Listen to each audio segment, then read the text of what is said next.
Bismillahirrahmanirrahim. Assalamualaikum warahmatullahi wabarakatuh. Alhamdulillah hamdan li rabbil fasana bi Muhammadin wa afadana min dhulmatil jahli wa dayajiri. Alhamdulillah rahmani asala bil huda wa dinil haqqi mustafa wa ahmadan.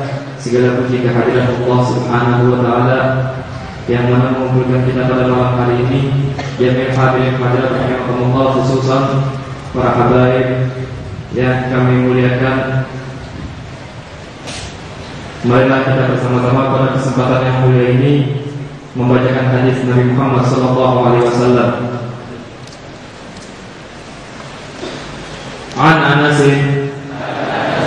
radhiyallahu anhu an Nabi sallallahu alaihi wa alihi wa sahbihi wa sallam. Qala atimur ruku'a was-sujuda fawalladhi nafsi biyadihi inni la arakum min wara'i dhahri idza raka'tum wa sajadtum. Hadis riwayat Bukhari wa Muslim.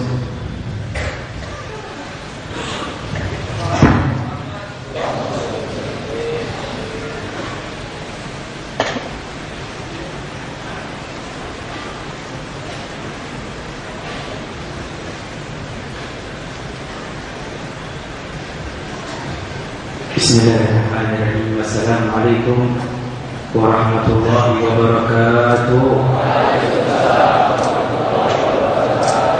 Alhamdulillah wa bihi nasta'in wa ala amri dunya wa din. Wa sallallahu wa sallam ala sayyidina wa habibina wa syafi'ina nabiyyina Muhammadin asyrafil anbiya'i wal mursalin wa ala alihi wa sahbihi ajma'in. Amma ba'du. Hadirin muhtaremin, para guru-guru kita, wabil khusus orang tua kita, Habib Muhsin bin Adrus Al-Hamid, maka Allah betul hayati syarifah. Semoga Allah memberikan panjang umur kepada beliau, dan juga wabil khusus guru kita yang insya Allah akan meneruskan perjuangan guru mulia kita Habib Mandir dan Mu'afwar dan Mustawa rahimahullah. Guru kita Habib Ahmad bin Nawfal bin Salim bin Jidan, semoga Allah berikan panjang umur, sehat afiat. Dan orang tua kita Habib Abdurrahman Basura dan orang tua kita Habib Hud bin Muhammad Al-Bagir Al-Atas, mudah-mudahan guru-guru kita semua diberikan panjang umur, para habaib kita diberikan panjang umur, sehat afiat, amin ya rabbal alamin. Kita bersyukur kepada Allah Subhanahu wa taala pada malam hari ini kita dikumpulkan oleh Allah Subhanahu wa taala masuk ke dalam rumahnya Allah Subhanahu wa taala. Tidak lain dan tidak bukan kita berkumpul di tempat ini kecuali Allah yang berkeinginan, Allah yang berkehendak mengumpulkan kita semua di tempat ini. Karena tidak mampu seorang di antara kita sampai ke sini kecuali kekuatan tersebut datang dari Allah Subhanahu wa taala. Maka kita minta selalu kepada Allah agar Allah Subhanahu wa taala selalu memberikan kekuatan untuk kita selalu bisa mendekat kepada Allah Subhanahu wa taala dan istiqamah beribadah kepada Allah Subhanahu wa taala, yang insyaallah meneruskan perjuangan guru-guru kita, amin ya rabbal alamin. Teringat dahulu ada seorang sahabat Rasulullah sallallahu alaihi wasallam yang bernama Bilal bin Rabah. Ketika beliau setelah wafatnya Rasulullah sallallahu alaihi wasallam, beliau berhijrah hampir 1 tahun tidak mendatangi tempatnya Rasul sallallahu alaihi wasallam atau kuburannya Rasulullah sallallahu alaihi wasallam, sampai dimimpikan oleh Rasulullah sallallahu alaihi wasallam untuk mendatangi Rasulullah sallallahu alaihi wasallam. Sampai di tempat Rasulullah sallallahu alaihi wasallam masuk pintu Madinah, Sayyidina Bilal mengeluarkan air mata mengingat ini kotanya Rasulullah. Masuk ke dalam masjidnya Rasulullah mengingat ini masjidnya Rasulullah. Masuk ke dalam mihrabnya Rasulullah mengingat ini mihrabnya Rasulullah. Dulu Rasulullah mengajar di sini.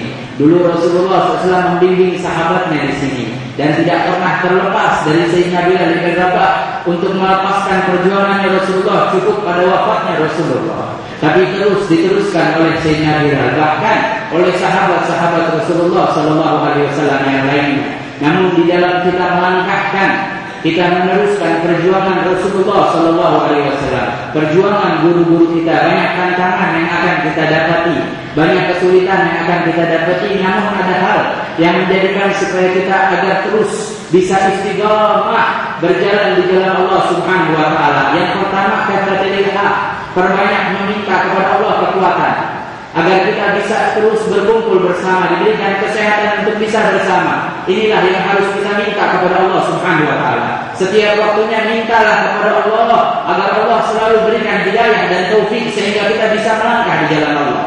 Dan Rasulullah SAW mengajarkan kita. Bahkan teringat beberapa bulan yang lalu, beberapa saat yang lalu, guru mulia kita almarhum Al-Mawfurlah Al-Habib Mundir bin Fuad Al-Musra juga mengajarkan kita hadis tersebut.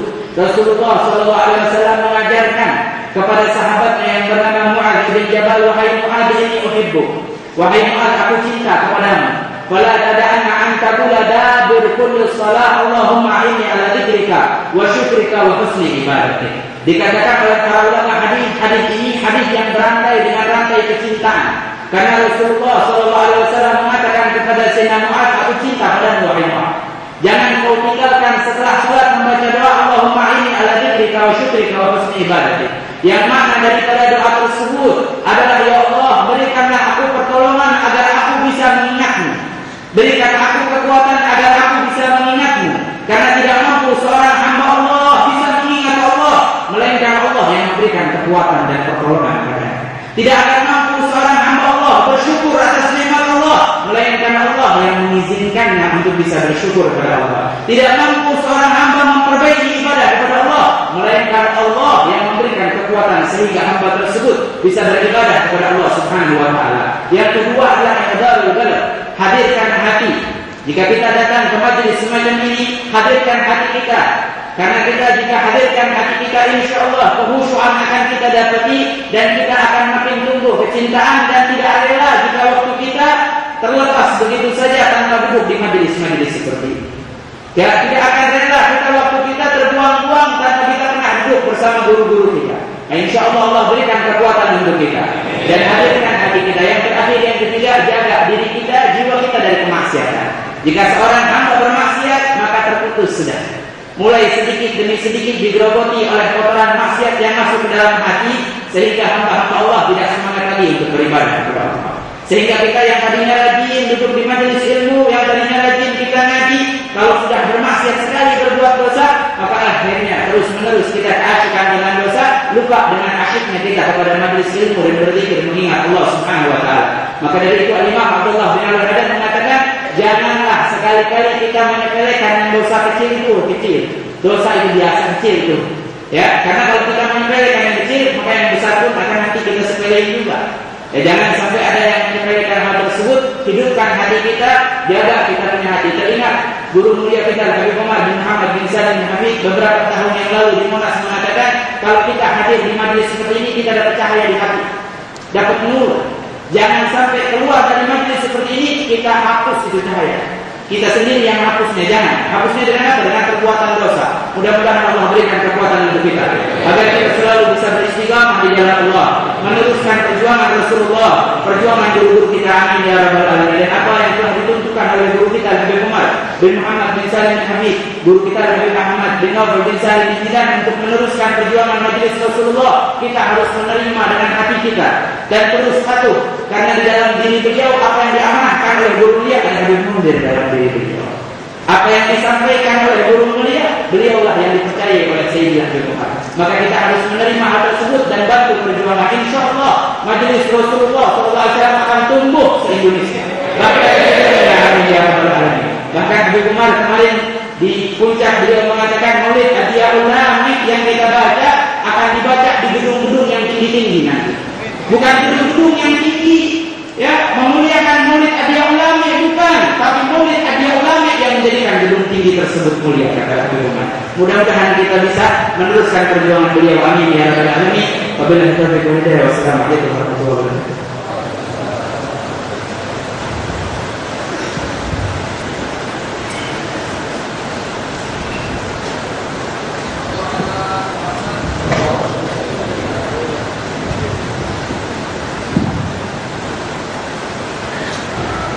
Alhamdulillah wassalatu wassalamu ala sayyidina Rasulullah wa ala alihi wa sahbihi wa man wala. Alhamdulillah kita berkumpul tempat ini bersama-sama mendengarkan nasihat-nasihat dari guru-guru kita. Yang pertama kita harapkan mudah-mudahan Habib Ahmad bin Nawawi dan diberi kekuatan oleh Allah SWT, dipanjangkan umurnya, diberi kesehatan beliau dan keluarga beliau bersama kita semuanya. Ma'asyiral muslimin rahimakumullah. Alhamdulillah, dalam kesempatan ini saya sedikit akan menyinggung masalah keberadaan kita di sini tidak lain kecuali kita menggambarkan suatu ketakwaan kepada Allah Subhanahu wa taala. Allah Subhanahu wa taala dalam kitab sucinya telah berfirman, "Wa man yattaqillaha yaj'al lahu makhrajan wa yarzuqhu min haitsu la yahtasib. Wa man yatawakkal 'ala Allah fa huwa hasbuh. Inna Allaha baligh amrihi qad ja'ala Allahu li kulli shay'in qadra." Arti daripada ayat ini, wa man yattaqillah, barang siapa yang bertakwa kepada Allah, yaj'al lahu makhrajan, pasti dia diberi pintu keluar oleh Allah SWT dari 1001 macam jalan. Yang kita tidak menyangka bahwa di sana ada pintu keluar kesuksesan kita, tapi Allah gara-gara kita bertakwa kepada Allah SWT, maka kita diberi kesuksesan di dalam urusan dunia dan akhirat. Kalau kita amati para ulama al-Islam, terutama al-Imam Habib Abdullah bin Al-Haddad dalam kitabnya yang saya nulis di sini, beliau mengatakan at-taqwa hiya al-khaslah allati tajma'u min sahibiha khairat dunya wal akhirah. Ketakwaan ini ada satu hal yang sangat penting sekali yang mengumpulkan di dalam ketakwaan itu untuk orang tersebut khairat dunya wal akhirah.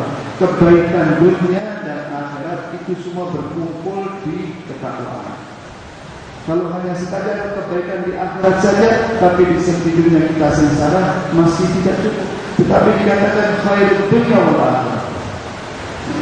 Di dalam ayat lain, walaqad wassayna alladziina uutul kitaaba min qablikum wa iyyakum an tattaqullah. Allah SWT telah mewasiatkan kepada kita, telah berpesan kepada kita. Begitu juga kepada anbiya dan rasul yang sebelum kita. Untuk apa? Untuk kita bertakwa kepada Allah. Sampai-sampai dikatakan oleh beliau, dari pentingnya masalah ketakwaan ini, beliau mengatakan di dalam Al-Quran lebih dari 90 ayat yang berkaitan dengan ketakwaan. Tidak ada suatu masalah yang lebih daripada ketakwaan. Sampai-sampai dikatakan demikian. Ma'asyiral muslimin, keberadaan kita di sini ini tidak ada lain dan tidak bukan menggambarkan ketakwaan kita kepada Allah, membaca salawat, mendengarkan nasihat, membaca maulid Rasul, siratul Rasul, supaya kita mengetahui sampai di mana ketinggian Rasulullah SAW. Dan itu semuanya termasuk ketakwaan yang dianjurkan oleh Allah SWT untuk kita mengetahui pertama masalah apa, bagaimana sejarah Rasulullah yang ada di Maulid Hadiahul Ulama atau yang lain. Di samping itu, apakah ketakwaan itu hal yang sangat berat atau hal yang sangat ringan? Kalau kita mau mengikuti apa yang dianjurkan oleh Allah SWT dari sisi peribadatan dan lain-lain, ketakwaan itu sangat berat sekali. Tapi Allah memberikan keringanan. Kata Allah SWT apa? Fattaqullaha mastata'tum. Semampu mungkin kita bertakwa kepada Allah. Karena kalau dianjurkan untuk kita bertakwa sebagaimana al-awwalin, orang-orang yang dulu, para ulama-ulama maupun anbiya wa rasul. Kita tidak sanggup untuk melaksanakan ketakwaan itu. Oleh sebab itu, saya akhiri pembicaraan saya ini karena Ahmad insya Allah akan memberikan penjelasan lagi. Kita akan merasa berat apa, definisi apa yang dimaksud dari takwa itu. Dikatakan oleh Syekh Imam Abdullah bin Haddad dalam kitabnya bahwa ketakwaan itu perlu dikatakan adalah mengandung 3 arti. 3 arti ini yang menjadikan suatu ketakwaan. Yang pertama apa? Al-khasyah, rasa takut kepada Allah di dalam segala perilaku kita. Pertama, rasa takut ini adalah satu hal yang berkaitan dengan ketakwaan. Kedua apa? At-ta'ah wal ibadah. Setelah kita ada rasa takut, kita ada rasa ketaatan dan rasa ingin untuk beribadah. Itu sudah menggambarkan ketakwaan. Yang ketiga apa? Yang paling penting yang ketiga ini, tanzihul qalb, anit dulu, membersihkan hati dari dosa-dosa.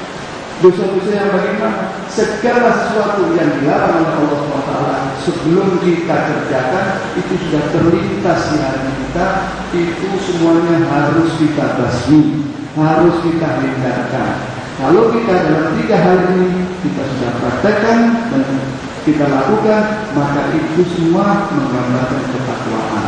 Tapi tanpa 3 hal ini kita hanya bisa mengatakan takwa, tapi tidak ada prakteknya dan tidak memahami 3 masalah ini, maka kita jauh sekali dengan ketakwaan yang diharap oleh Allah SWT.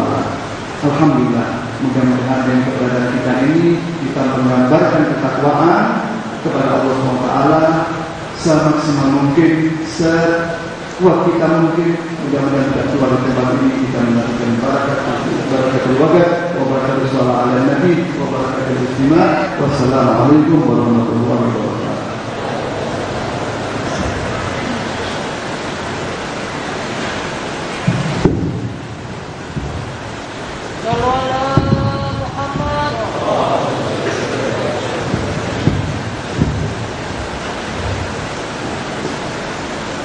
بسم الله الرحمن الرحيم. الحمد لله رب العالمين.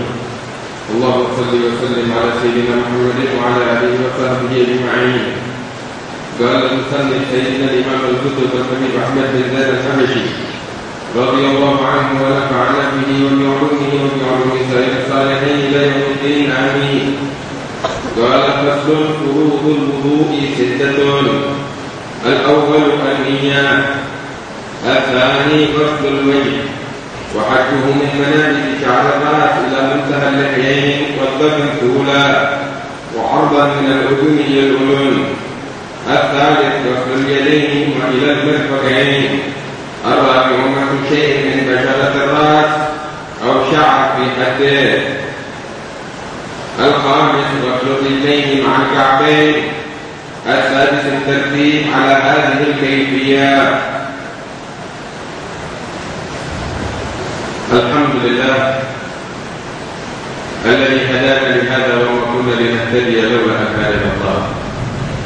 اللهم صل وسلم وبارك وكرم على عبدك المصطفى محمد الساقي برحمتك عدد ما في علم الله، صلاة وسلاما دائمين بدوام ملك الله وعلى آله وصحبه ومن والاه. أما بعد، الحمد لله. Barusan kita telah mendengarkan suatu hadis yang bersumber daripada Nabi Muhammad sallallahu alaihi wasallam yang diriwayatkan oleh Sayyidina Anas bin Malik radhiyallahu taala anhu wa arda, yaitu sabda Nabi besar Muhammad sallallahu alaihi wasallam, "Atimur ruku'a was sujud, fa walladhi nafsi bi yadihi inni la arakum min wara'i dhahri idza raka'tum wa idza sajadtum."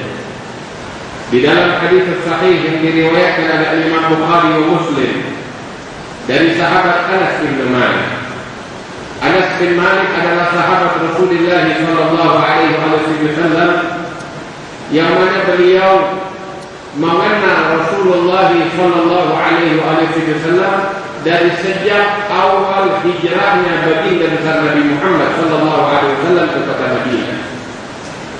Anas bin Malik saat beliau masuk Islam usia beliau 10 tahun, yaitu saat hijrahnya Rasulullah sallallahu alaihi wasallam. Beliau bercerita bahwasanya ada 2 hari di dalam hidupku yang tidak pernah bisa aku lupakan. 2 hari tersebut sangat berkesan bagi. Hari yang pertama adalah hari masuknya Nabi Muhammad sallallahu alaihi wasallam ke kota Madinah. Aku teringat ketika Nabi Muhammad sallallahu alaihi wasallam menginjakkan kakinya pertama kali ke kota Madinah, adha'a minha kullu syai. Segala sesuatu yang ada di kota Madinah menjadi terang bercahaya, kata Anas bin Malik. Hari tersebut tidak pernah aku lupakan. Semua manusia bergembira dan bahagia dengan kedatangan Nabi Muhammad sallallahu alaihi wasallam. Mereka semua menyambut kedatangan Rasulullah dengan kebahagiaan, dengan kegembiraan, dengan rebana yang mereka pukulkan dan mereka sambut. Mereka katakan, "Tala'al badru 'alaina min thaniyatil wada'i wajib syukru 'alaina ma da'a lillahi da'i ayyuhal mab'udzu fina ji'ta bil amril mutar." Anas bin Malik bilang saat itu seluruh sahabat Rasulullah berbahagia menyambut kedatangan Rasulullah sallallahu alaihi wasallam. Setiap orang dari mereka yang memiliki harta, yang memiliki makanan, yang memiliki hadiah, mereka datang membawa itu semua kepada Nabi Muhammad sallallahu alaihi wasallam, berharap keberkahan dari Rasulullah sallallahu alaihi wasallam. Anas bin Malik cerita, aku dan ibuku ini adalah orang miskin, orang fakir. Ibuku datang menghadap kepada Rasulullah sallallahu alaihi wasallam, yaitu Ummu Sulaim. Ibuku mengatakan, "Ya Rasulullah, tidak ada seorang pun di kota Madinah ini melainkan datang kepadamu dengan membawa hadiah yang berharap keberkahan dari aku, ya Rasulullah. Aku tidak memiliki apapun. Aku tidak memiliki harta yang bisa aku berikan kepadamu. Namun ya Rasulullah, aku datang kepadamu. Aku ingin memberikan kepadamu suatu hadiah yang sangat berarti untukku. Yaitu aku akan menghadiahkan putraku ini Anas bin Malik sebagai hadiah untukmu ya Rasulullah." Kalau orang menghadiahkan hartanya, makanannya untuk Rasulullah sallallahu alaihi wasallam, ibunya Anas bin Malik menghadiahkan putra kesayangannya Anas bin Malik untuk Nabi Muhammad sallallahu alaihi wasallam. Saat itu hadiah istimewa ini diterima oleh Nabi Muhammad sallallahu alaihi wasallam. Maka Anas bin Malik diangkat sebagai anak angkatnya Rasulullah sallallahu alaihi wasallam, diterima oleh Rasulullah sallallahu alaihi wasallam. Anas bin Malik bilang, "Saya tinggal bersama Rasulullah sallallahu alaihi wasallam selama 10 tahun dari sejak beliau hijrah ke kota Madinah hingga beliau meninggal dunia. Dan selama 10 tahun saya tidak pernah melihat dari Rasulullah kecuali akhlak yang mulia, kecuali perilaku yang luhur. Sampai beliau mengatakan, saya tinggal bersama Rasulullah, saya bikin salah. Saya manusia, tapi belum pernah Rasulullah memarahiku atas suatu kesalahan yang aku lakukan," kata Anas bin Malik. Pernah satu kali, kata Sayyidina Anas bin Malik, Rasulullah sallallahu alaihi wasallam mengutus saya pergi ke pasar untuk membeli beberapa keperluan di pasar. Keperluan yang sangat mendesak untuk Nabi Muhammad sallallahu alaihi wasallam. Saya berangkat. Di tengah jalan, saya melihat teman-teman saya lagi asyik bermain. Anas bin Malik itu waktu usianya 10 tahun.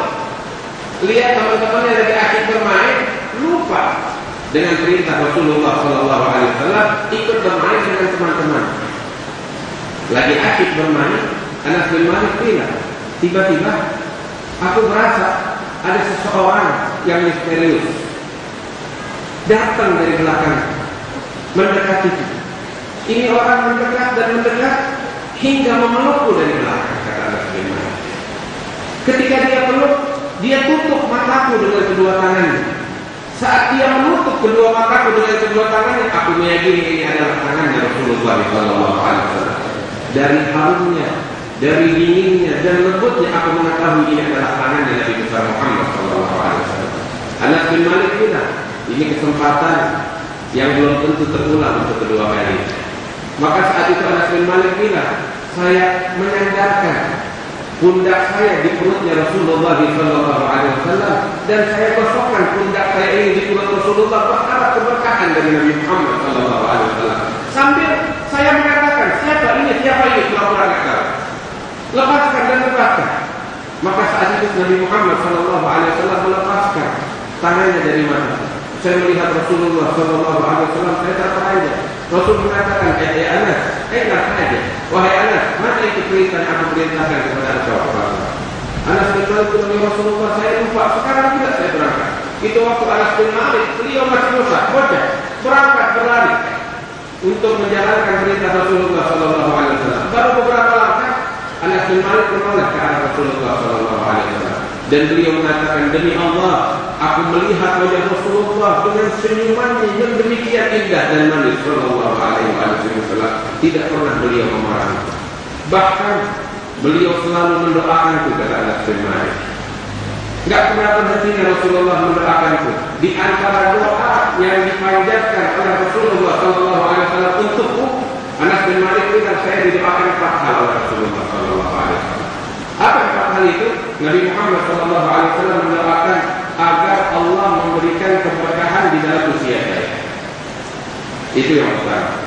Yang kedua, agar Allah Subhanahu wa taala memberikan keberkahan untuk saya di dalam anak dan keturunan saya. Dan didoakan oleh Nabi Muhammad SAW agar harta saya menjadi berkah. Dan yang keempat, yang terakhir, kata Anas bin Malik, saya didoakan oleh Nabi Muhammad SAW agar saya masuk ke dalam surga Allah Subhanahu wa taala. Anas bin Malik bilang, setelah Nabi Muhammad SAW meninggal dunia, 4 doa ini saya lihat bukti diijabah oleh Allah Subhanahu wa taala dengan mata kepala saya. Yang pertama, saya didoakan oleh Nabi Muhammad panjang umur, berkah hidup saya. Anas bin Malik diriwayatkan oleh ahli sejarah meninggal dunia di Basrah. Beliau adalah salah seorang sahabat yang terakhir yang meninggal di Basrah dengan usia kurang lebih 110 tahun.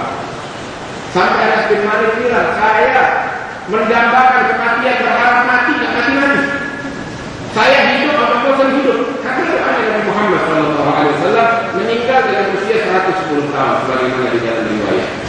Terus saya didoakan oleh Nabi Muhammad SAW agar harta saya berkah. Beliau bilang, saya tinggal di Basrah, saya tidak pernah kenal ada orang yang lebih kaya dari saya. Tidak pernah kenal. Basrah bukan kota kecil, kota besar. Anas bin Malik bilang, saya tidak pernah kenal ada satu orang yang lebih kaya dari saya di Basrah. Dan kekayaan saya lain dari yang lain. Kekayaan saya lihat nyata keberkahannya. Bagaimana? Orang lain sama seperti saya, punya kebun yang luas. Saya tidak punya kebun. Cuman kalau orang lain kebunnya panen setahun sekali, saya kebun yang sama panen setahun 2 kali. Berkat doa Nabi Muhammad SAW. Terkadang terjadi kemarau panjang sehingga gagal panen menimpa orang-orang kebun. Pegawai saya datang kepada saya, kata Anas bin Malik, bilang, wahai Anas bin Malik, ini kemarau panjang, kita khawatir gagal panen, minta sama Allah. Anas bin Malik pergi ke kebunnya, gelar sejadah. Beliau sholat 2 rakaat, beliau meminta kepada Allah agar Allah turunkan hujan. Enggak selesai dari doanya, melakukan hujan turun dengan deras. Itu hujan turun deras. Setelah turun hujan, Anas bin Malik bilang kepada pegawainya, coba periksa sampai di mana hujan. Ketika diperiksa, itu hujan tidak melewati batas daripada kebunnya Anas bin Malik. Berkat doanya Nabi Muhammad SAW. Didoakan oleh Nabi Muhammad, kata Anas bin Malik, yang ketiga, saya dikasih berkah oleh Allah keturunan. Anas bin Malik bilang, saya punya anak banyak sekali. Anak saya banyak. Berapa banyak? Di sini orang-orang tua kita nih, masya Allah, orang-orang kita dulu banyak anak, banyak keturunan, dikasih berkah oleh Allah. Tapi siapa di antara kita paling banyak anak? Siapa di antara kita paling banyak anak? Anas bin Malik didoakan oleh Nabi Muhammad SAW biar banyak keturunan. Itu beliau bilang. Pernah terjadi wabah penyakit di Basrah, banyak yang meninggal dunia dalam satu hari puluhan ribu, termasuk anak-anak Anas bin Malik yang meninggal dunia. Beliau bilang, saat terjadi wabah penyakit Taun, anak-anak saya banyak meninggal dunia dan saya kuburkan mereka dengan tangan saya sendiri. Beliau bilang, anak kandung, bukan cucu, anak kandung yang saya kuburkan dengan tangan saya sendiri saat terjadi wabah penyakit Taun, itu yang saya kuburkan dari anak kandung, bukan cucu, dengan tangan saya sendiri 80 anak kandung. Berkat doa Nabi Muhammad SAW. 80 anak beliau kuburkan dengan tangan sendiri, tangan sendiri. Itu anak kandung, cucu nggak itu. Ulama bilang, Anas bin Malik meninggal dunia, yang ngantar jenazah beliau dari anak kandungnya aja, nggak terhitung cucu. Yang ngantar jenazah beliau dari anak kandung 160 anak atau 120 anak. Jadi total semua berapa anak? 200 anak kandung, nggak terhitung cucu. Berkat doa Nabi Muhammad SAW. Dan yang luar biasa itu 200 anak kandung semuanya adalah anak laki-laki. Anas bin Malik hanya punya 2 anak perempuan, selebihnya 198 anak, mereka semuanya laki-laki berkat doa Nabi Muhammad SAW. Beliau bilang, ini 3 doa semuanya sudah lihat, saya hidup apa bosan hidup. Dikasih kekayaan oleh Allah sampai saya tidak kenal orang yang lebih kaya dari saya di bawah. Dikasih keturunan yang hitung banyak banget. Ini semua sudah saya lihat. Tinggal yang keempat sampai detik ini saya belum lihat, kata Anas bin Malik. Iya, kalau dia lihat itu saja dia nggak bakal bisa cerita sama kita. Tapi mudah-mudahan Allah tutup usia kita dalam keadaan husnul khatimah. Tempat yang tinggi bagi Anas bin Malik di surga nanti sebagai yang dijanjikan oleh Nabi Muhammad SAW. Wakasih ini Anas bin Malik. Beliau mendengar dari Nabi besar Muhammad sallallahu alaihi wasallam, Nabi Muhammad sallallahu alaihi wasallam bersabda, "Atimmu ruku'a was-sujud, fawalladhi nafsi biyadihi, inni la'arakum min wara'i dhahri idza raka'tum wa idza sajadtum." Nabi besar Muhammad sallallahu alaihi wasallam beliau bersabda, sempurnakan ruku kalian dan sujud kalian ketika kalian sedang melaksanakan salat. Nabi mengatakan hal yang semacam itu. Karena itu hadirin yang dimuliakan oleh Allah, kita wajib belajar, kita wajib menuntut ilmu, cara salat yang benar. Sebab ini perintah dari Nabi besar Muhammad sallallahu alaihi wasallam agar kita menyempurnakan rukuk kita dan sujud kita. Wa insyaallah di dalam pertemuan kita yang ke depan kita akan mempelajari cara salat yang benar. Ini malam insyaallah akan kita bahas tentang masalah wudu yang diajarkan di dalam kitab Risalatul Jami'ah yang dikarang oleh Imam Ahmad bin Zaid al-Hanafi. Nah, ada satu hal yang sering saya saksikan ketika seseorang di antara kita sujud. Walaupun bakal kita bahas nanti di dalam pembahasan yang akan datang, cuma ini permasalahan sangat mendesak. Ketika seseorang sujud, itu ada beberapa syarat yang harus dipenuhi agar sujudnya sah. Di antaranya, ada beberapa anggota dari badan kita, tubuh kita harus ketika kita sujud betul-betul menatap kepada bumi. Di antaranya tangan kita harus menatap kepada tanah. Jidat kita menyentuh tanah ketika kita sujud. Dan yang sering kita saksikan, kadang orang sujud kakinya diangkat. Nah ini di dalam sujud tidak sah. Harus perut daripada jari-jarinya itu menyentuh, jari-jari kakinya menyentuh kepada tanah di dalam sujud agar sujudnya menjadi sah. Umirtu an asjuda ala sab'atin a'dham. Kata Rasulullah SAW, saya diperintahkan oleh Allah untuk sujud di atas 7 anggota badan. Apa itu? Jari-jari kaki kita, ya, perut daripada jari-jari kaki kita itu harus menapak ke tanah. Kemudian lutut kita, kemudian tangan kita, telapak tangan kita, dan jidat kita. Ini yang wajib diperhatikan di dalam sholat kita. Rasul Shallallahu Alaihi Wasallam mengatakan, "Atimur ruku' was-sujud." Sempurnakan rukuk kalian dan sujud kalian, karena sesungguhnya aku menyaksikan kalian, kata Rasulullah Shallallahu Alaihi Wasallam. Beliau mengatakan, aku menyaksikan kalian ketika kalian rukuk, ketika kalian sujud, aku menyaksikan kalian walaupun aku membelakangi kalian, kata Rasulullah SAW. Sehingga ulama menyatakan ini merupakan suatu mukjizat yang Allah berikan kepada Nabi Muhammad sallallahu alaihi wasallam, keistimewaan untuk beliau. Kalau manusia biasa hanya bisa melihat apa yang ada di hadapannya, tapi Rasulullah sallallahu alaihi wasallam diberikan suatu mukjizat oleh Allah, beliau mampu menyaksikan apa yang ada di belakangnya, apa yang ada di atasnya, apapun dapat disaksikan oleh Nabi Muhammad sallallahu alaihi wasallam. Itu disebutkan oleh Imam Az-Zaifai di dalam kitab Maulidnya, basaruhu ila sab'i ittibaqi thabit, yasma'u sarir al-ghalam, basaruhu ila sab'i ittibaqi thabit. Beliau mendengarkan apa yang ditulis oleh Allah di dalam Lauhul Mahfuz daripada qada dan qadar.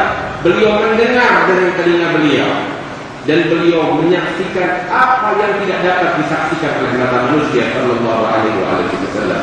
Ini sekilas tentang syarat daripada hadisnya Nabi besar Muhammad sallallahu alaihi wasallam yang harus kita perhatikan, yaitu dengan menyempurnakan rukuk kita, sujud kita dan salat kita ketika kita menghadap kepada Allah Subhanahu wa taala.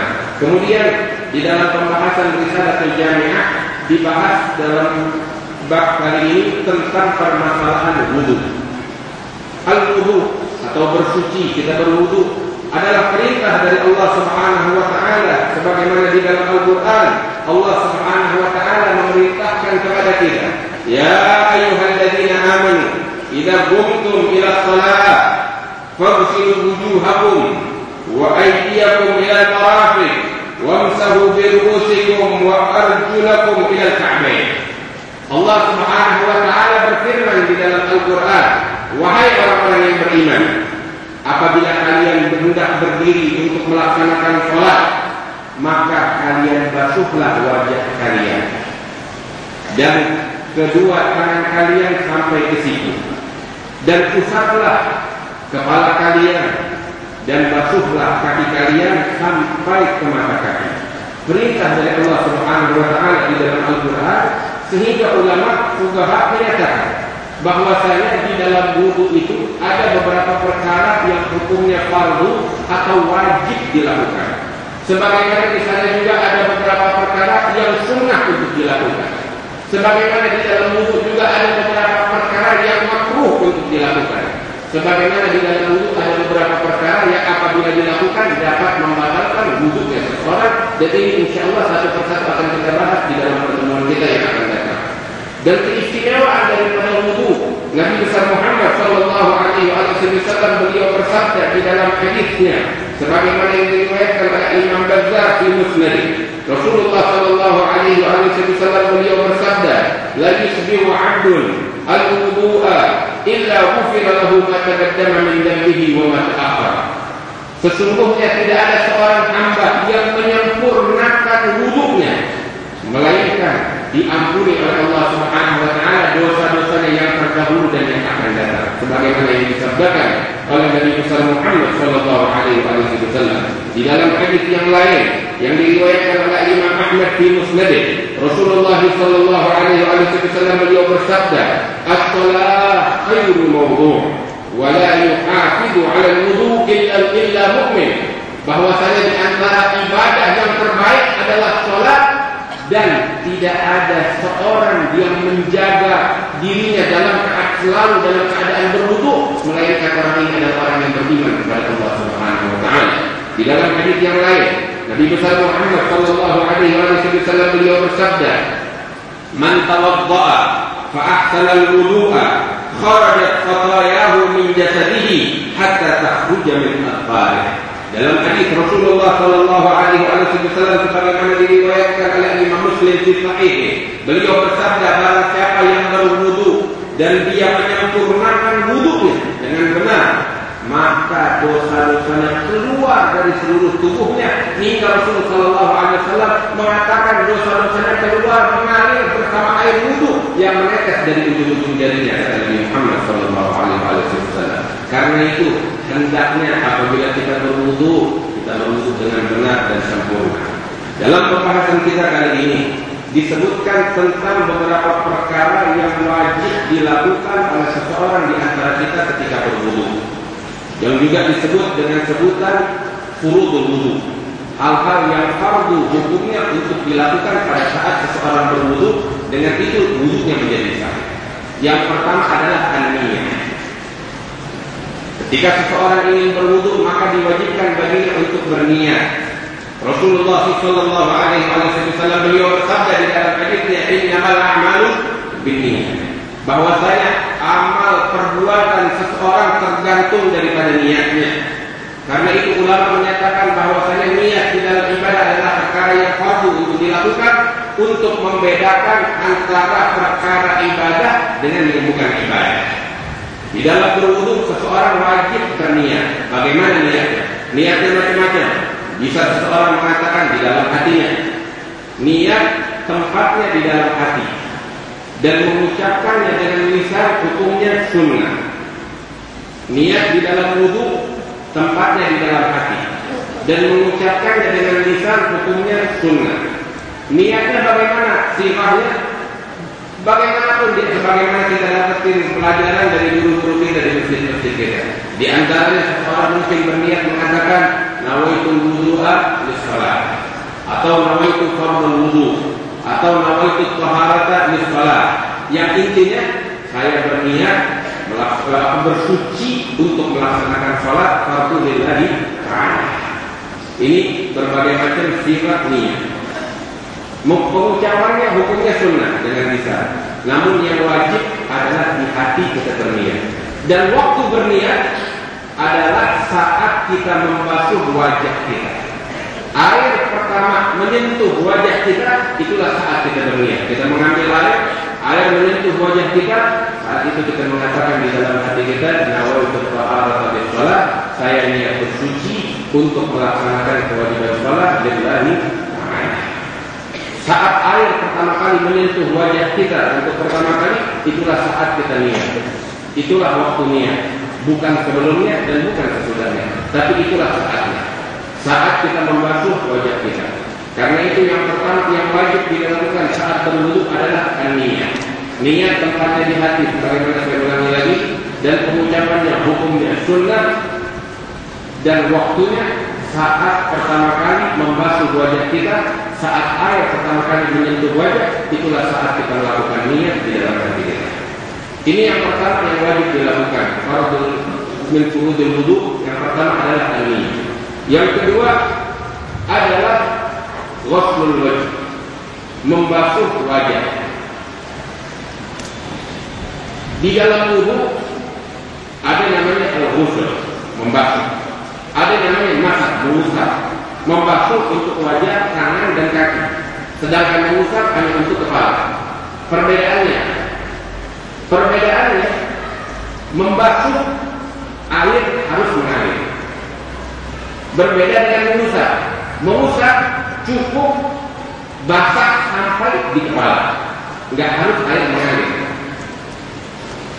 Di kepala diwajibkan mengusap, tapi wajah, tangan dan kaki diwajibkan membasuh. Apa itu? Air harus mengalir.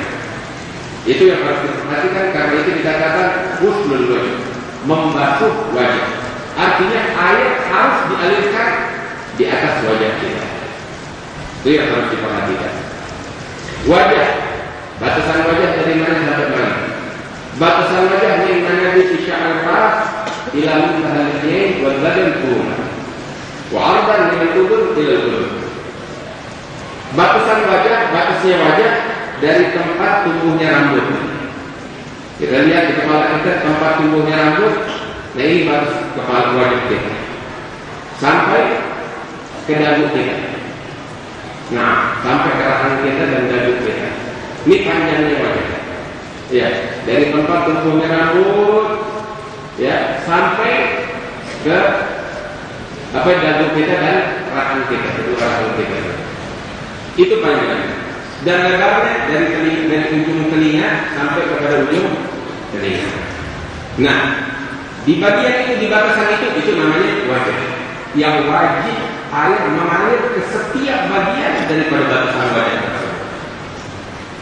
Rambut yang ada di situ, daging yang ada di situ, kulit yang tumbuh di situ, daging nambah, daging yang tumbuh di wajah kita ada daging lebih, wajib apabila masih di dalam batasan wajah tersebut wajib dibasuh, wajib dialir dengan air. Karena itu ulama bilang ketika kita membasuh wajah ada beberapa hal yang perlu kita perhatikan, yaitu tempat kotoran-kotoran yang menempel itu harus dibersihkan dahulu sebelum kita membasuh wajah. Sebab kalau kita tidak membersihkan kotoran-kotoran yang menempel di wajah kita, maka air tidak bakal menyentuh tempat tersebut. Kalau air tidak masuk ke tempat tersebut, maka wudhunya tidak sah. Di antara yang perlu kita perhatikan, kalau bangun tidur, sholat subuh, itu mata penuh dengan kotoran. Di ujung mata kita penuh dengan kotoran, apalagi orang yang punya penyakit mata kadang bangun mata udah penuh dengan kotoran. Sebelum berwudu dibersihkan dulu sampai bersih. Kemudian juga di bibir kita, khususnya bangun tidur, itu kadang air liur yang udah membeku di sini. Nah itu perlu dibersihkan. Bagaimana juga di bagian hidung kita di sini, kadang ada kotoran harus dibersihkan dulu. Itu udah bersih semua, baru kita mulai berwudu, mulai membasuh, ambil air, kita basuh muka kita. Air pertama menempel di wajah kita, saat itu kita lihat nawaitu taharatan shalah di dalam hati kita, dan itu air harus mengalir ke seluruh bagian daripada wajah kita yang tadi batasannya sudah kita sebutkan. Nah, itu yang harus kita perhatikan. Nah, itu yang kedua yang wajib dilakukan. Dan yang ketiga yang wajib dilakukan setelah membasuh wajah, adalah mengusap kepala. Membasuh kedua tangan. Membasuh, tadi saya bilang artinya membasuh apa? Mengaliri air. Air harus mengalir. Kedua tangan. Dari mana? Dari ujung jari sampai ke siku. Ini yang wajib. Namun wajib kita lebihkan. Sebab ma yatimul wajib illa bihi fahuwa wajib.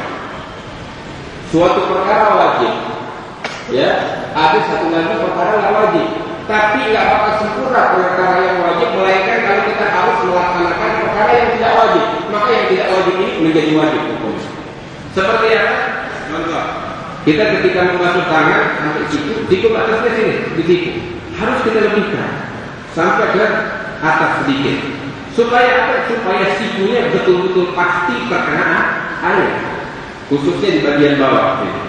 Ini harus kena air dan harus dilebihkan. Sebab kalau nggak kita lebihkan, yang wajib nggak bakal sempurna. Nah, dari ujung jari sampai ke siku dan wajib dilebihkan. Itu yang harus kita lakukan. Dan harus diperhatikan setiap rambut yang tumbuh di bagian tersebut. Sebagaimana harus diperhatikan juga setiap daging lebih, walaupun itu daging lebih yang tumbuh di batasan dari ujung jari sampai ke siku dan lebih sedikit, wajib dibasuh dengan air. Wajib dibasuh dengan air.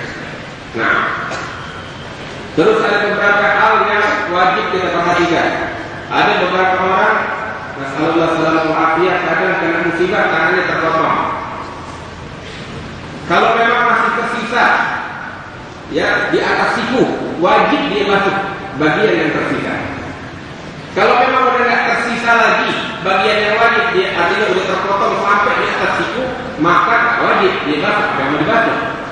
Namun disunahkan untuk dibasuh bagian yang ada. Kalau memang udah nggak tersisa lagi bagian yang wajib. Tapi kalau masih tersisa bagian yang wajib, maka wajib dibasuh juga dengan air bagian yang tersisa. Nah, terus sebagaimana tadi saya jelaskan di dalam wajah, di tangan pun ada beberapa perkara yang harus kita perhatikan. Yang intinya, sebelum kita membasuh tangan kita, kotoran-kotoran yang menutup tangan kita, yang menghalangi air untuk sampai ke kulit, itu harus dibersihkan. Di antara kotoran-kotoran yang perlu kita perhatikan, kotoran yang ada di kuku jari kita. Kadang ada orang bekerja atau kerja keras, ya, kuku tangannya penuh dengan kotoran, dibersihkan dulu. Sebab dikhawatirkan kalau nggak dibersihkan, air nggak sampai ke bagian tersebut. Terus juga yang sering terjadi, ini bentar lagi bulan Maulid mendatang. Kita kalau hadir Maulid, masya Allah enak banget. Ya, hadir Maulid kita dapat pahala dekat sama Nabi Muhammad SAW. Pulang perut juga kenyang. Makan nasi kebuli. Nah, habis makan nasi kebuli, kadang datang waktu maghrib, datang waktu isya, kita pengen sholat. Ini di sela-sela kuku kita. Itu ada bekas apa namanya? minyak, ada bekas makanan, itu harus dibersihkan sebelum kita berwudu. Ada rukun dalam sholat. Nah, di kuku-kuku kita, bukan di bagian bawah kuku kita, di sela-sela kuku kita. Ya, itu harus diperhatikan dan dibersihkan. Kadang habis makan suka tersisa, dan itu menghalangi air untuk sampai ke tempat itu. Wajib dibersihkan. Sebagaimana di sela-sela jari pun wajib diperhatikan dan dibersihkan dari kotoran yang menghalangi air untuk sampai ke situ. Nah, ini perkara yang ketiga yang wajib dilakukan saat berwudu, yaitu membasuh tangan sampai ke siku dan wajib dilebihkan. Kemudian yang berikutnya, yang keempat, yaitu mengusap kepala dengan air. Mengusap kepala dengan air. Saya tadi sudah jelaskan perbedaan antara mencuci dengan mengusap. Mencuci air harus mengalir, sedangkan mengusap cukup basah sampai di kepala, bagian kepala. Nah, yang wajib diusap air, artinya basahnya air sampai ke situ adalah bagian kepala, kulit kepala atau rambut. Yang wajib dibasuh atau yang wajib diusap dengan air adalah kulit kepala atau rambut. Tapi kalau kita ingin mengusap rambut dengan air, itu diharuskan rambut yang kita usap ada di lapisan kepala. Bagaimana? Contoh, di sini orang perempuan hadir. Orang perempuan rambutnya panjang, mau diusap ujungnya doang. Ada nggak sah? Rambut yang kena air adalah rambut yang ada di batasan kepala. Ini kepala kita nih, ya, bagian kepala. Itu rambut yang ada di situ yang kena air. Kalau rambut kita turunin, diurunkan ke bawah seperti rambut orang perempuan panjang, bagian yang kena air di luar batasan kepala. Nah, ini enggak sah. Yang harus dibasahi kalau memang rambut adalah bagian rambut yang ada di batasan kepala. Ada orang rambutnya naik tinggi ke atas. Nah, itu masih orang rambut. Mau dibasuh, mau diusap cuma ujungnya doang. Bagaimana hukumnya? Turunin ke rambut. Kalau memang rambut bagian depan, lihat ketika diturunkan ke depan, dia masih ada di batasan kepala, tak basah. Kalau memang masih di batasan kepala, maka sah. Tapi kalau keluar dari batasan kepala, maka tidak sah. Harus kalau memang kita ingin mengusap rambut, bagian yang ada di dalam batasan kepala. Atau kalau mau selamat, usap kulit kepala. Selesai urusan. Nah, ini yang wajib dilakukan. Dan khusus untuk kepala atau rambut nggak harus semuanya, walaupun sunnah semuanya. Tapi yang wajib walaupun sedikit daripada kulit kepala, syai'un min basyaratil mar'ah atau syar'iyah. Sedikit dari kulit kepala atau sedikit dari rambut dengan catatan di batasan kepala kalau kita ingin mengusap rambut. Ini yang keempat.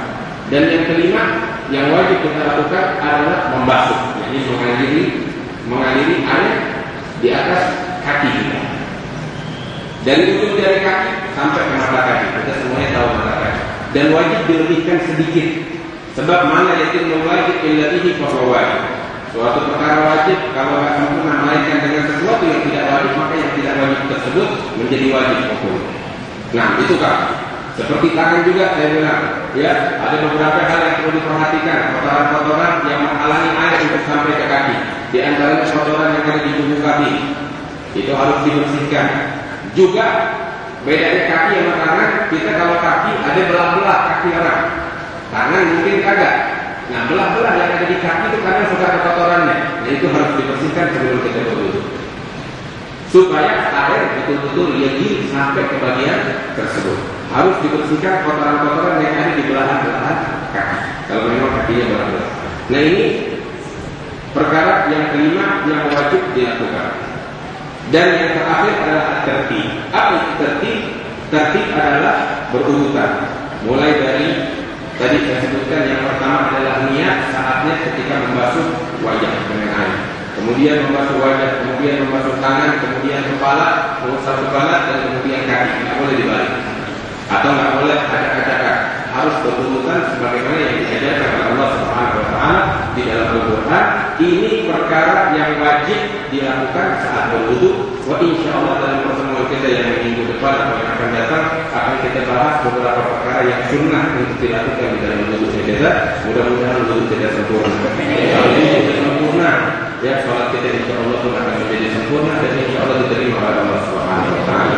Terakhir sebelum saya tutup, alhamdulillah. Di malam hari ini kita dimuliakan oleh Allah Subhanahu wa taala untuk menjadi saksi di hadapan Allah. Saksi atas keislaman salah seorang saudara perempuan kita yang ikut hadir bersama kita di malam hari ini. Yang mudah-mudahan Allah Subhanahu wa taala sebagaimana telah memberikan hidayah kepadanya, mudah-mudahan keislaman ini dan keimanan ini kita bagikan oleh Allah Subhanahu wa taala hingga menjadi penyebab untuk masuk ke dalam surga bersama Nabi Muhammad sallallahu alaihi wasallam. Dan saudara perempuan kita ini bernama Silvana Lego, yang insyaallah nanti akan dibimbing oleh beberapa staf perempuan di sana, beberapa ustazah, dan saya akan membimbing dari sini ya, dan kita akan menjadi saksi di hadapan Allah Subhanahu wa taala. Bismillahirrahmanirrahim. Yang diikuti, yang dibimbing juga semua ustazah yang ada di bagian sana. Sama-sama ikutin saya.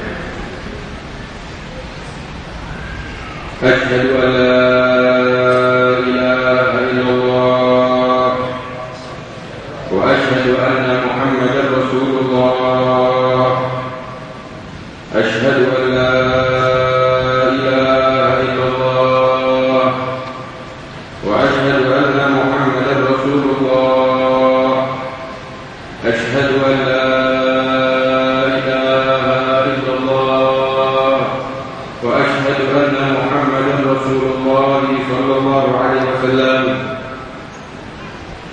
Saya bersaksi tiada Tuhan selain Allah dan Nabi Muhammad sallallahu alaihi wasallam adalah utusan Allah. Raditu billahi rabba wa bil Islam dinan wa bi Muhammadin sallallahu alaihi wasallam nabiyyan wa rasulah. Saya merasa ridha, saya puas dan bangga Allah sebagai Tuhan saya, Islam sebagai agama saya, dan Nabi Muhammad sallallahu alaihi wasallam adalah utusan Allah dan Nabi yang diutus oleh Allah untuk saya dan untuk sekalian agama. Ala dzalika hayyitu wa ala dzalika mutu wa ala dzalika u'adu insyaallah ta'ala min al-'alamin. Saya hidup dengan membawa keimanan dan keyakinan semacam ini. Sebagaimana saya berharap agar dimatikan oleh Allah dengan membawa keimanan dan keyakinan semacam ini. Dan saya memohon kepada Allah agar Allah membangkitkan saya di hari kiamat dengan membawa keimanan dan keyakinan semacam ini bersama mereka orang-orang yang dimuliakan oleh Allah Subhanahu wa taala. Ma'alladzina an'ama Allahu 'alaihim minan nabiyyin was-siddiqin wasyuhada'i was-shalihin wa hasuna ulaika rafiqa. Dzalika al-fadlu min Allah wa kafa billahi 'alima. Allahumma inna 'alaiha ya hayy wa aminna 'alaiha ya mumin wa ba'athna 'alaiha ya ba'id bi rahmatika ya arhamar rahimin wa ya ilahi ya rahmatul masakin ya al-mutawaddin. Wa insyaallah kita akan mendengarkan doa maulid dan tazkir yang akan disampaikan oleh Habib Muhammad Badal Akhwas. Wassalamualaikum warahmatullahi wabarakatuh.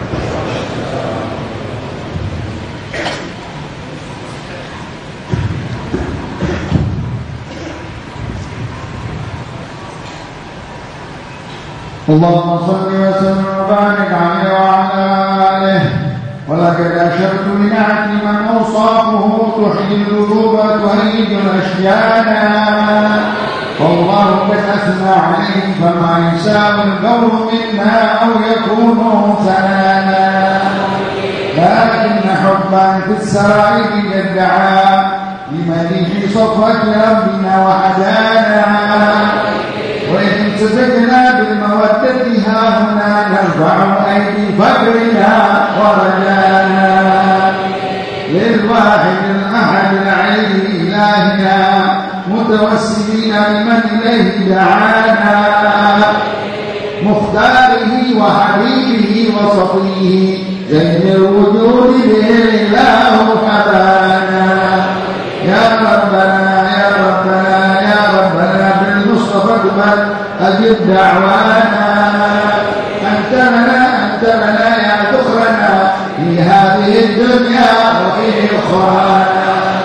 واصلح لنا الأحوال واغفر ذنبنا ولا فيه إن أخطانا واسلك بنا بنهج طه المصطفى ثبت على قدم الحبيب خطانا أرنا بفضل منك طلعة أحمد في بهجة عين الرضا ترعانا واربط به في كل حال حملنا وحبال من ودى ومن وآلانا والمحسنين ومن أجاب هدانا وذوي الحقوق وطالبا أوصانا والحاضرين وساعيا في جمعنا ها نحن بين يديك أنت ترانا ولقد لقوناك فحجج سوءنا واسمع بفضلك يا سميع دعانا وانصر بنا سنة طه في بقاع الأرض واجمع كل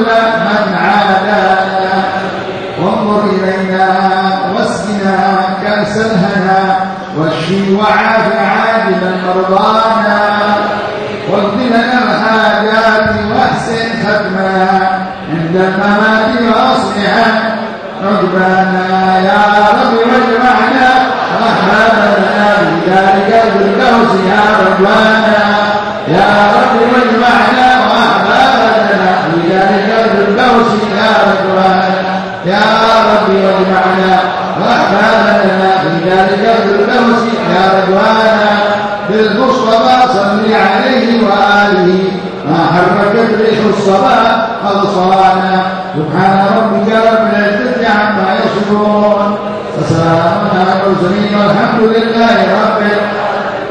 قال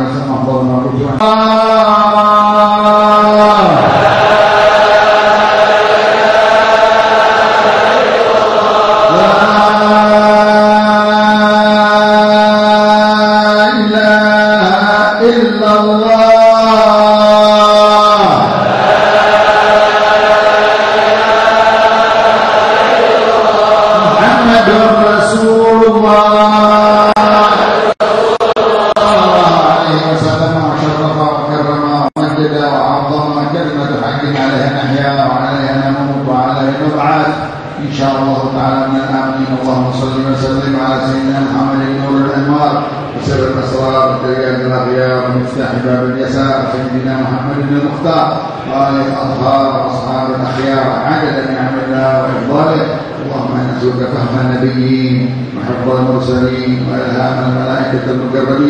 اللهم أغننا بالعلم وزينا بالحلم وأكرمنا بالتقوى وجملنا بالعافية صلى الله على سيدنا محمد وعلى آله وصحبه وسلم والحمد لله رب